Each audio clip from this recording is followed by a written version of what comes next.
Maisha bwana, mzungu nimekuzidi kidogo maisha, naona povri na kutoka.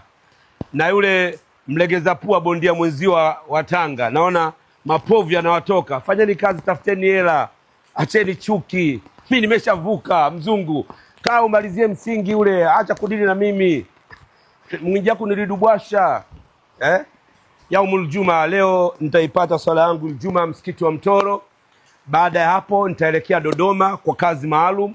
Baada ya kutoka Dodoma kwa kazi maalum, Jumapili nitarudi Dar es Salaam kuelekea na majukumu yangu ya kila siku. Call me DC Mwijaku Expensive Life. Na wakumbusha tufanye kazi.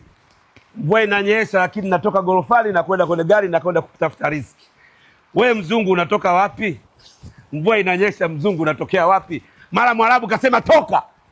Utarudi wapi pa kukaa? Mwarabu tu aseme nataka nyumba yangu. Utakaa wapi? Utakaa wapi? Mwarabu akisema toka. Call me DC Mwijaku Expensive Life. Hello.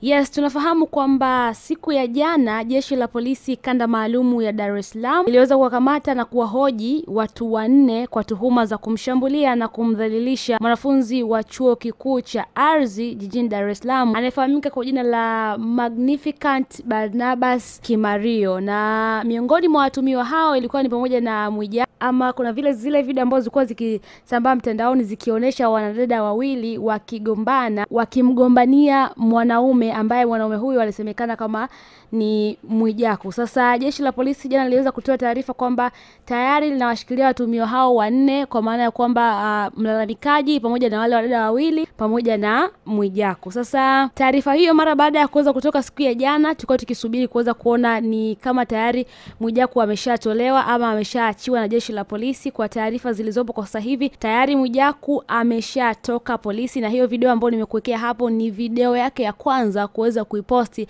mara baada ya kuweza kuachiwa na jeshi la polisi. Bado hajasema kikubwa zaidi haswa alichoenda kuzungumza siku ya jana kule polisi, na alichokiposti ni kwamba ameweza kuwajibu tu wale watu wote ambao walikuwa wakiongea kuhusiana na yeye kuweza kushikiliwa na jeshi la polisi. Kwa mujibu wake yeye anamsema Haji Manara ambaye tunafahamu kwamba jana usiku aliposti posti ambayo ilikuwa ni kama alikuwa akimsema Mwijaku kwenye kupitia mtandao wake wa kijamii kule Instagram, lakini mara baada ya muda mfupi akaweza kuifuta posti hiyo. Lakini siku hii ya leo asubuhi Haji Manara akaweza kushare tena posti nyingine. Aliandika hivi: Buga, kwa nini ulishusha posti ya kumcharura Jacoboy jana usiku? Aliandika kama kwa njia ya swali. Afu akajibu mwenyewe akasema, sikujua kwamba mwenzetu anashikiliwa na polisi wakati naipandisha ile posti. Kibinadamu haipo sawa no matter what. Okay, tuombeane dua hata kwa wale waliotukosea ili tupate baraka za Mungu.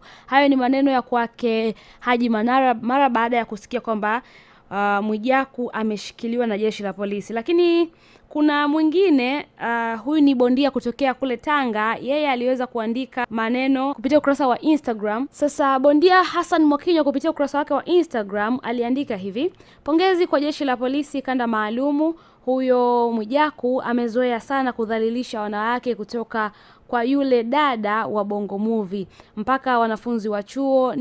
Ni tabia amezoea, hakuna kuchukuliwa poa. So mara baada ya kuweza kuandika hivyo, Mwijaku mara baada ya kuweza kuachiwa na jeshi la polisi akaweza kuziona hizo posti, na haya akaamua kufanya video ambayo nimekuwekea hapo mwanzo kabisa. Umeiona, kama ulivyoiona ni kwamba Mwijaku hajapendezwa na kitu ambacho Mwakinyo pamoja na Haji Manara waliweza kushare kupitia mitandao yao ya kijamii. Tuendelee kufuatilia kuhusiana na hichi ambacho kimetokea.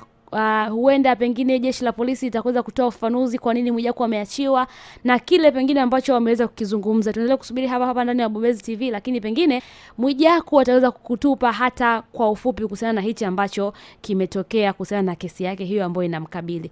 Mimi naitwa Genevieve na hii ni Bobezi TV, endelea kutufuatilia.